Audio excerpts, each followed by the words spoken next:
ઘોઘંબા તાલુકાના રાજગઢ પાલ્લામાં ચાલતા Kabir પેટ્રોલિયમના petrol pump ઉપર ગઈકાલે મોડી સાંજે નાયબ કલેક્ટર અને જિલ્લા પુરવઠા અધિકારી તેમજ સ્થાનિક મામલતદારની ટીમોએ આકસ્મિક દરોડો પાડવામાં આવ્યો હતો, જેમાં પેટ્રોલ પંપના સંચાલક દ્વારા ગ્રાહકોને આપવામાં આવતા ફ્યુલમાં કાપ મારવામાં આવતો હોવાનું ઝડપાતા ફ્યુલનો જથ્થો સીઝ કરી ટાંકી સહિત 3 આઉટલેટને સીલ મારી દેવામાં આવ્યા હતા. પેટ્રોલ પંપ ઉપર ગ્રાહકો માટે કરવામાં આવતી સુવિધા જેવી કે એર પંપ,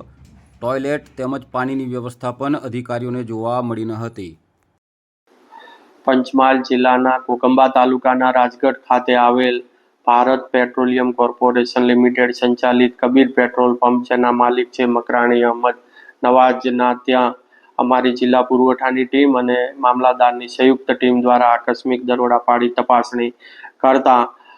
5 લીટરના માપિયાથી આઉટલેટના ડીઝલના